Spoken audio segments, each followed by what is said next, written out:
make many of these changes permanent. And now you have the technology in place, maybe unwillingly in some cases. So now you can be thinking about how you can leverage what you've learned to move your practice and patient care forward. And what a great time to really look into and try different tactics while the billing and the HIPAA regulations have been eased.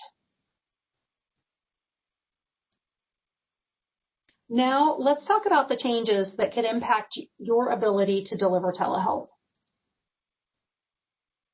I want to note that these changes are specifically for Medicare and Kansas Medicaid. Each payer has different requirements and timelines, so you'll need to check with other payers to verify those changes. These changes, as we know, are very, very fluid.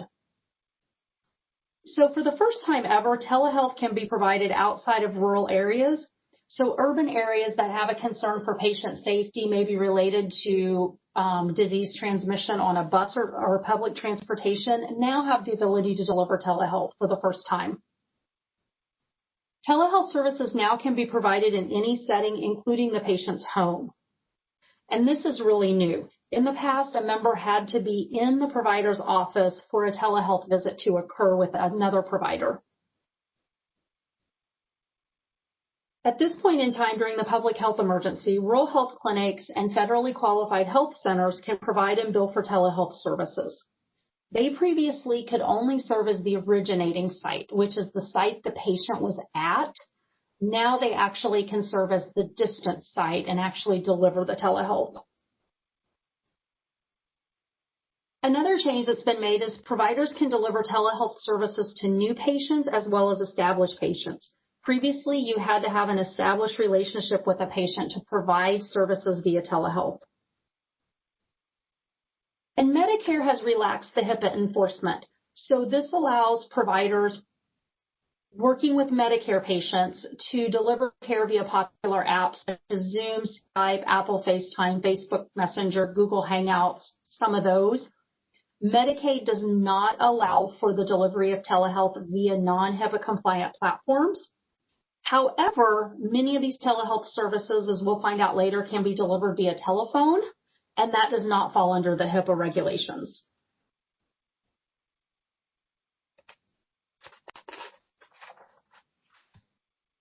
So again, there's lots of billing and payment changes as well. And there also is going to be differences among the codes with commercial payers. So again, you're going to have to check with your commercial payers just to be certain what you can and can't bill for. So for Medicare and Medicaid right now, payment for many services is the same for a video visit as an in-person visit. Previously, reimbursement was less for a telehealth visit than it was an in-person visit. Audio only is being allowed for some services, and in most cases, audio only is being reimbursed at the same rate as a video visit. And never before have providers been able to bill for an audio-only telehealth code, so this is really a big change right now. There's also been numerous additional codes added that are telehealth encounters, that can be billed as telehealth encounters. And also additional provider types can bill for telehealth services at this point, and those include speech therapy, occupational therapy, and physical therapy, for just a few. So these are the links that I used to for this information on these slides. It's also in a later slide, and these slides will be sent to you after the webinar. So there's also really exciting changes within your quality measures. So the National Committee for Quality Assurance, better known as NCQA, updated 40 of the HEDIS measures to support the increased use of telehealth. And NCQA is the data steward for the clinical quality measures. As a result of this, CS also updated their electronic clinical quality measures to align with the NCQA updates.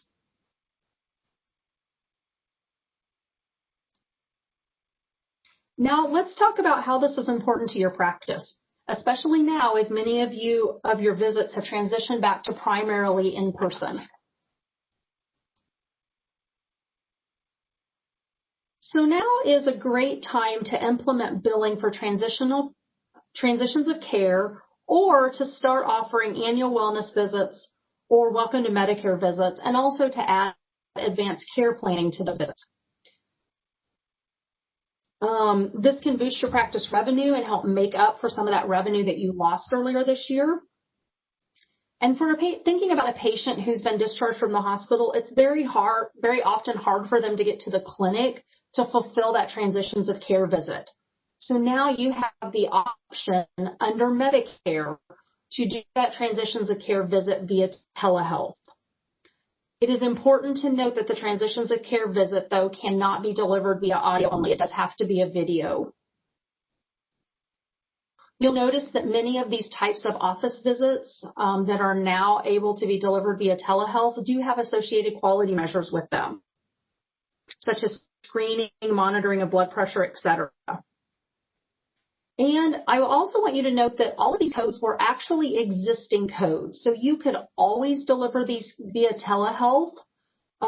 What is different is now you can deliver them in the patient's home.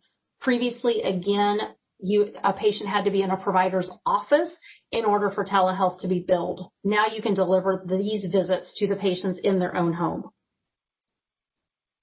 And note the annual wellness visit and the welcome to Medicare visit, as well as the advanced care planning, can be conducted audio only. So now looking at more of these allowable codes, you can see that many of these screens can be done via telehealth. So this is really a great opportunity to provide some screenings that maybe you haven't done before. For instance, you don't necessarily have to wait for the patient to come into the office for an appointment. Consider reaching out to them proactively to screen them, maybe even like the day before. All of these, with the exception of the developmental screening, can be conducted as audio only and paid at the same rate as if you conducted it in the office. I also want to note that there's several counseling codes on this chart. If you have a therapist or another provider that can bill for therapy, then this is a great way to reach those patients that maybe you haven't had access to before for those services. And again, I want you to keep in mind that this is Medicare and Medicaid only. You need to check with your other payers regarding their coverage and payment. This is the most current list I have for Medicaid. I do encourage you, if you have questions about some of these particular Medicaid codes, that you do reach out to Medicaid and double check with them. Unfortunately, my Medicaid people did not have enough time to verify all of these codes with them.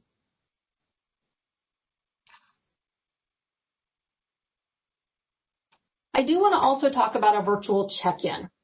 So this is a brief communication technology-based service, and the two codes, the G2012 is for non-rural health clinics and FQHC. The G0071 is specifically for rural health clinics and FQHCs. This is a code that was established in 2019. It has never been considered telehealth by CMS. It was meant to be a telephone check-in. It was meant to be provided by the billing practitioner, so this check-in can only be conducted by someone who can bill for a visit. It was meant to be a 5 to 10 minute long call, and there are some restrictions regarding previous or subsequent office visit timing. This call, this virtual check-in, cannot be within 7 days of their last visit or within 24 hours of their next visit. So one example of using a virtual check-in would be if a physician had prescribed a new blood pressure medicine and the patient was checking their blood pressure at home.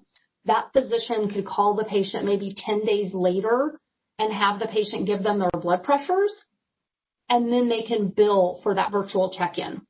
The payment is very small. For Medicare, it's under $15. But let's face it, you're probably already doing this in your practice. You're probably already calling these patients and checking on them. If a provider does it and it meets the timeline, the time restrictions, then you can actually bill for this. So this is a great opportunity to bill for something that you're already doing. I do want to note that at this time, Medicaid has suspended coverage for this code because there's so many other E&M codes that now can be billed as an audio visit only. So they've temporarily suspended the virtual check-in code.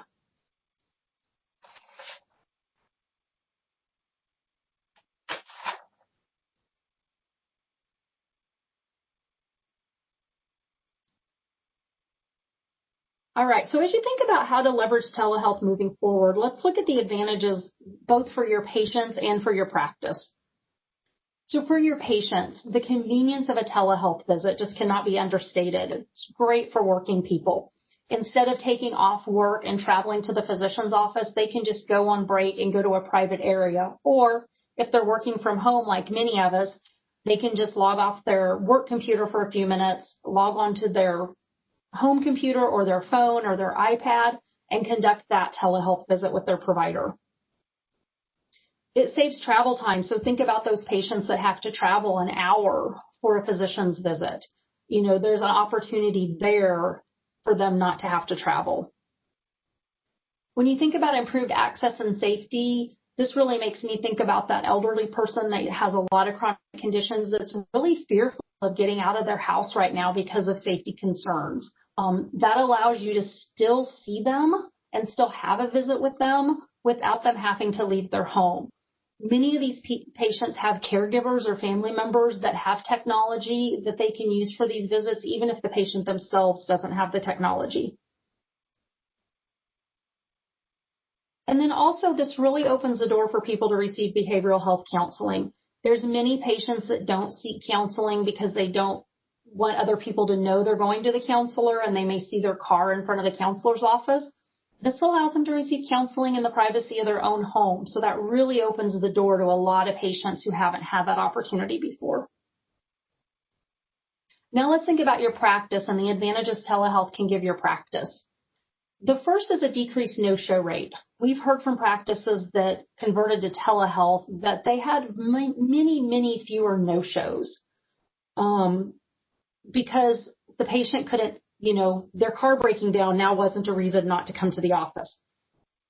And when you think about us getting into winter, especially in Kansas, a lot of patients would cancel their appointments because of weather. Now you have that opportunity maybe to convert those visits to telehealth visits or video visits so that the patient doesn't miss their appointment because they can't get out of their house because of the snow.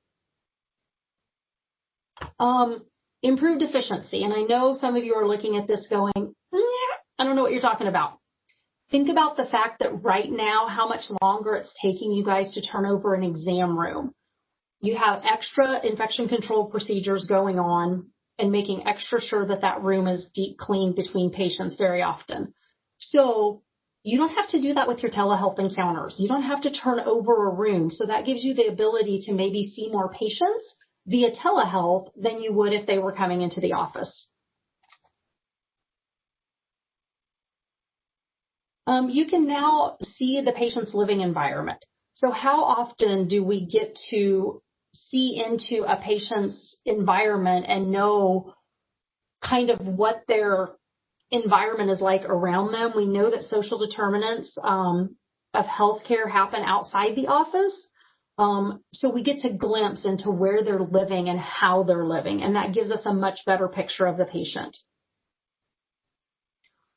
This can really help with medication checks. If you're doing a video visit with a patient, how many times when a patient comes to the office have they forgotten their medication list? So this is a great opportunity. If you're doing a video visit saying, hey, can you just go to your medicine cabinet and grab your medicine bottles and show them to me? So that really helps with that. It gives you some enhanced screening options. So again, can you schedule some screenings maybe for the day before their visit, or even some standalone screenings that maybe you haven't had time to do before. Or you could consider conducting the screenings electronically via your portal prior to the appointment. And when we think about doing a telehealth visit with a patient in their own home, they're now in their own environment. So when they come into your clinic, they're in an environment that they don't live and breathe in. So by being in their own environment, they may be more open with the provider and may be more likely to share. So I don't think we can really understate the importance of them being comfortable in the environment they're in and making that visit more valuable. And then lastly, your providers can conduct these visits from their home. So again, if you have an instance where a provider can't get to the office because of the weather, or maybe their kids are home because they're homeschooling them, or they're isolating because they had an exposure to COVID-19, That doesn't mean they can't see patients. That means they can still see them virtually.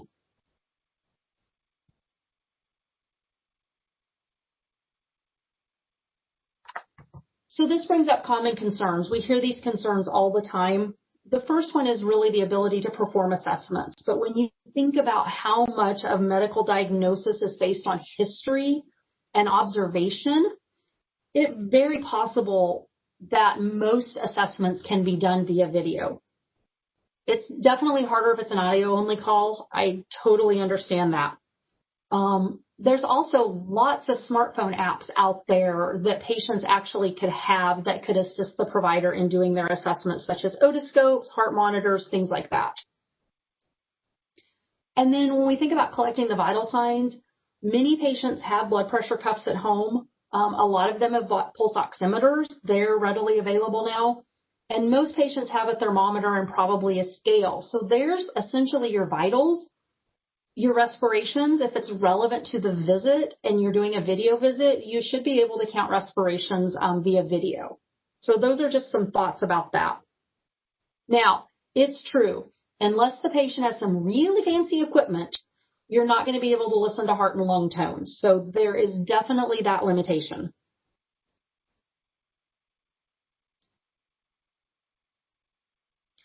So when we think about leveraging telehealth in your practice, there's both revenue opportunities and quality opportunities.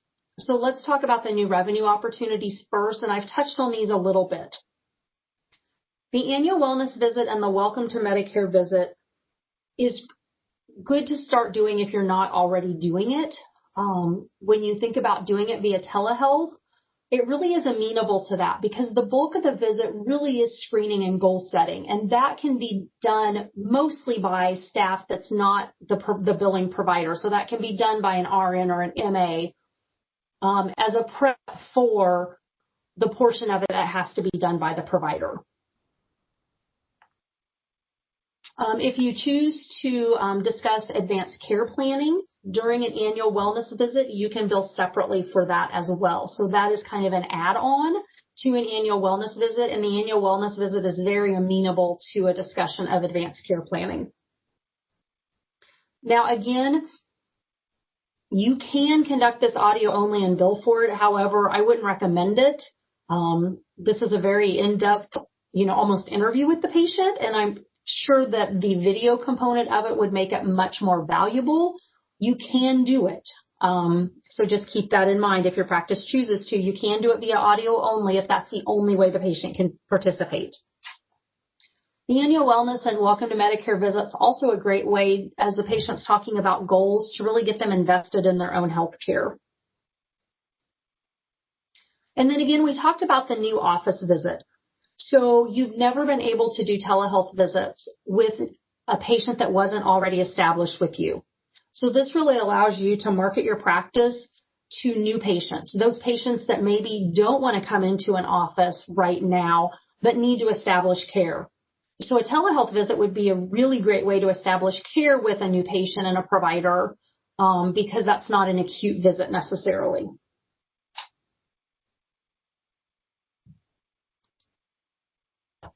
All right, so now let's talk about the quality measures. So this is a great opportunity right now to run reports and leverage your telehealth platform or your portal to remind patients of those gaps in care, such as colonoscopy, mammograms, things like that. And you might have a lot of patients that you haven't heard from in a while because they've hunkered down at home, and you need to check on them.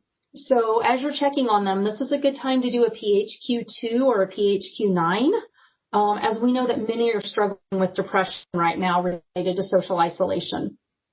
If you're checking in on an elderly patient, it's a great opportunity to do a fall risk assessment on them just to see how they're doing. Now, I do know that some quality measures are associated with the visit and some aren't. So you really do need to check each quality measure to see if it can be counted if you conduct it outside of a visit. And it's also good to note that you cannot bill for a standalone screening. So if you call a patient and just do a PHQ-9 or some kind of a billable screening, you're not going to be able to charge for it unless there's a visit associated with it. However, the purpose of the screenings really is to identify high-risk patients. And so by doing a PHQ-9 or 2 or a fall risk assessment or any other assessment, you may identify that a patient actually needs a visit with the provider, whether that be telehealth or in person. So it's a great way to kind of screen those patients for a need for an actual provider visit. And then thinking about really leveraging your portal. If a patient has an appointment, can you maybe do their pre-visit screening and their pre-visit paperwork ahead of time via the portal? Many patients are much more proficient now at technology, especially around healthcare, and maybe those that weren't willing to do that before would now be more willing to do that. So this is a great time to think about maybe leveraging that portal more than you have in the past.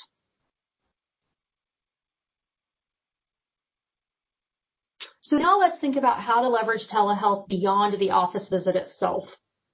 So care management is near and dear to my heart. So if you're already providing care management to your high-risk patients, many times you're doing that via telephone. Now that you have a telehealth platform that allows video, this is a great opportunity to really strengthen that relationship between your care manager and your patients by allowing them to see each other and have those video visits.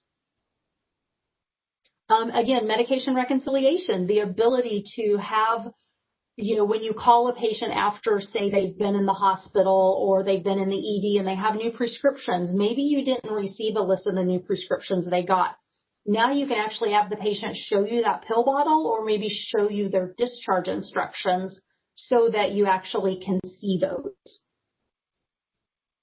And then social work interventions. If you already have a social worker who's working with patients, again, being able to conduct those social work interventions with video would be so valuable. And for a social worker, especially who's looking at health-related social needs, again, being able to glimpse the environment that patient's living in may give that social worker a lot more insight into patient needs. And going back to the behavioral health counseling, I can't stress this enough that, you really can use telehealth to engage patients that you wouldn't have otherwise been able to engage because, again, they can engage in behavioral health counseling within the privacy of their own home, which is a huge benefit for them.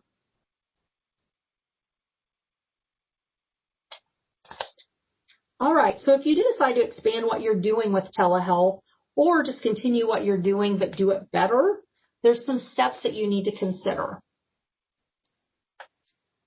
So the first step is not every visit can be a virtual visit. There's some things you just have to do face-to-face and lay hands on the patient. That is a given. You can't do every visit via telehealth, and I'm not advocating for that. Also, not every patient is going to be amenable to a telehealth visit. Some of them are going to be resistant to that because they want an in-person face-to-face. Some aren't going to have the technology, and that's okay. Really, the goal is every patient should have the best visit for them based on their personal preferences and their diagnosis. There's technology limitations. We know that there's infrastructure such as internet speed, and we know there's problems with devices, people not having devices that smartphones or things like that are compatible with a telehealth visit. However, I think we're quick to dismiss the elderly from telehealth visits, thinking that they won't be able to do it. Many of them have learned to FaceTime and use Zoom meetings and things during this pandemic and talk to their grandkids. So we can't just assume that our elderly patients don't want to do a telehealth visit. And then you need to consider how you want to integrate telehealth into your face-to-face visits. So will your practice deliver a hybrid approach and do telehealth visits and in-person visits? Or thinking about maybe offering telehealth visits just to your most high-risk patients or to patients who are homebound or for some other reason can't get into your office. There's many different ways to integrate telehealth into your clinic, and you need to decide what is best for your clinic. And then thinking about using telehealth to augment your in-person visits. So again, doing some pre-visit screenings prior to that appointment so that your appointment is much more efficient when it actually happens.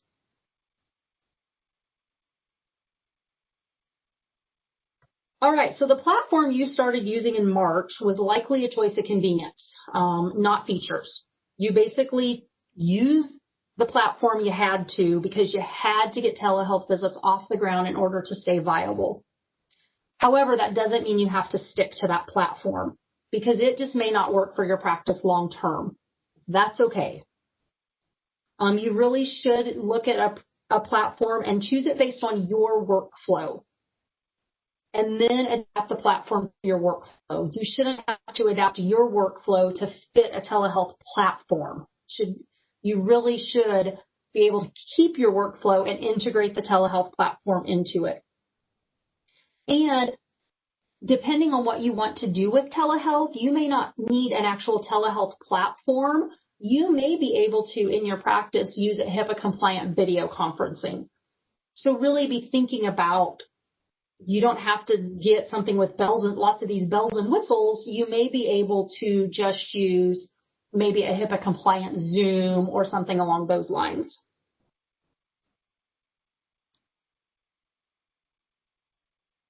Now, as you decide to incorporate telehealth into the future of your practice, there's some steps that are going to help you to be successful. So the first is to engage the entire care team. Every single person in your practice is going to be impacted by telehealth, regardless of their role. So involve them in implementation every step of the way. You want to clearly define workflows, policies, etc. It's really good to have all of those steps readily available for your practice. Ensure adequate staff training. You want to make sure that all the staff has enough training that if a patient asks a question about telehealth, they can answer it intelligently and refer them to the right person if they don't have the answer. The last thing you want is your staff going, yeah, I don't know, because that doesn't instill a lot of confidence in your patients. I love cheat sheets with screenshots. I think this is a great way to really help people step by step conduct a telehealth visit or get logged on, things like that. And these cheat sheets could be for your staff, or they also could be actually for your patients. Practice, practice, practice. I can't stress the importance of that. I'm sure that you guys had all of 2 seconds to practice telehealth before you implemented it in March or April. So this is an opportunity now to kind of step back, think about how you really want this to work, and kind of run through some scenarios. And I really feel like a tech prep call prior to each visit makes a visit so much more successful. So rather than the patient calling in or joining the telehealth visit 10 minutes before the appointment and doing all of their tech check then and finding out something isn't working, do it the day before or a few hours before and make sure that the patient has the right apps downloaded and their video's working and they understand everything, because that's going to make your provider a whole lot happier during that visit. And it's also going to make the patient satisfaction much better as well. And then as we're going into the end of the year, you really need to validate that your quality measures are mapped to your telehealth encounters. So you probably maybe created a new encounter code for telehealth. Now is the time to run a report and make sure that those encounters are getting captured in your quality measures, because everything's mapped behind the scenes. And you need to do that now while there's still time to correct it before the reporting period ends for your quality measures for the year. And this is something that Kansas Foundation for Medical Care can help you with. This is kind of our wheelhouse. So if you're unsure how to validate those quality measures or you have questions about it, we'd love to help you with that, and you can reach out to us for that assistance. Now, we can never forget how crucial patient satisfaction is to the success of your practice. So as you refine and add to your telehealth, treat it like a new service line. Get patient feedback in the process and then make adjustments based on that feedback. Market this. Use this as an opportunity to grow your patient base. You can improve access for existing patients. You can improve access for new patients. And again, this is really going to help your practice be sustainable. And then get your staff involved. If they're excited about telehealth, then your patients will be. Your patients aren't going to be amenable to telehealth if no one in the practice seems to want to do it. So if your staff and your providers are excited about delivering telehealth, your patients are going to embrace it as well.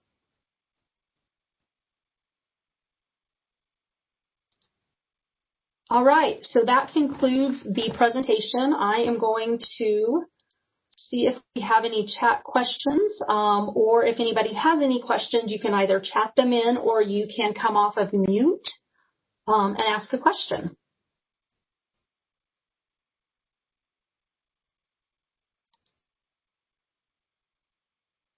We don't have any chat questions yet, Tammy. All right, perfect.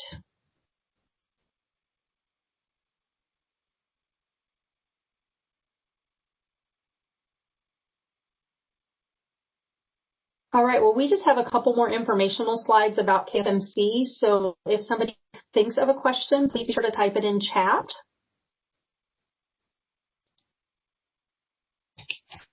All right, so we are offering some upcoming webinars as well to practices. So beginning October 6th, we're going to be offering a series of practice transformation webinars. We'll discuss one aspect of practice transformation at each session, so practices can look at practice transformation in small bites as opposed to this ginormous elephant they need to eat. And then on October 29th, we're going to have a webinar on security risk assessments. As you're using telehealth to deliver care, it's really imperative that you assess your current HIT to ensure that your data is secure. So things have changed. With telehealth, so you want to make sure that all of your policies and procedures are up to date and you've updated your risk assessment. So I have sent out registration notices for the SRA or for the practice transformation webinar, and the SRA webinar information will go out on October 1st. So if you don't get those and you're interested, please let me know. Tammy, we got a question from Jan. Yes. What CPT code do we use in place of G0071? Okay. Jan, was that on the chart, I'm guessing? Let me go back to my slides. I don't want to move the presentation. Let me look real quick.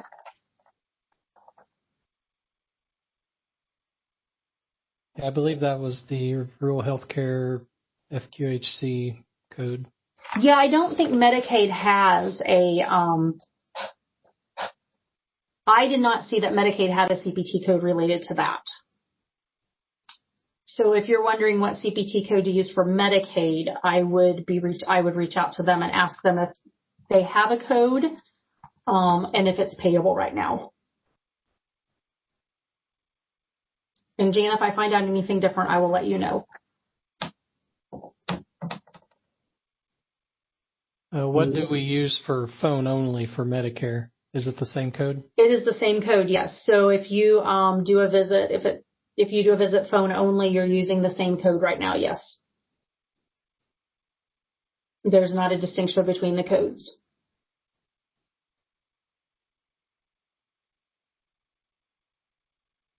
And so the G0071, again, that's just for rural health clinics and federally qualified healthcare centers? Yes, the 2012 is for other clinics. G2012 is for other clinics, and you can bill Medicare for that, but not Medicaid right now.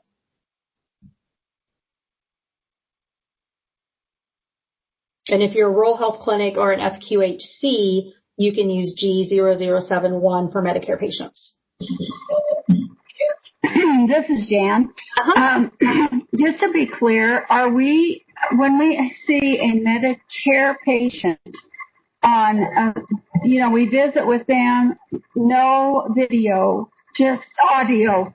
Do we use the G0071? No. That is no. Okay. Yep, that's what I was wondering. So that's what we've been doing, but do we just use an E&M code there? If it's phone only for Medicare? Okay. Yes. Any modifier?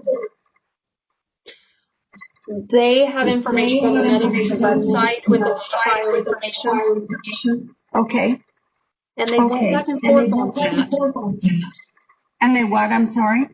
They've went back and forth wanting to need a modifier or not. So you'd have to check their website for the most current guidance.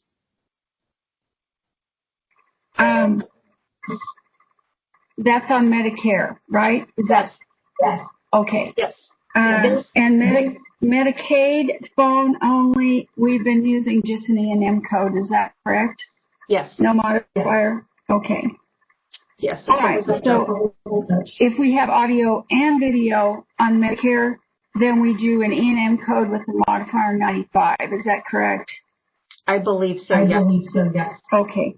So just the phone only Medicare, that's what we need to find out to use instead of G0071. Is that what I'm hearing? You'll still use your same E&M code as if it was an in-person visit.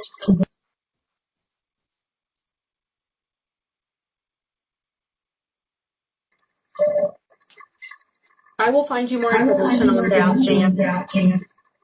Thank you. Appreciate it. Yeah. Thank you. You're welcome.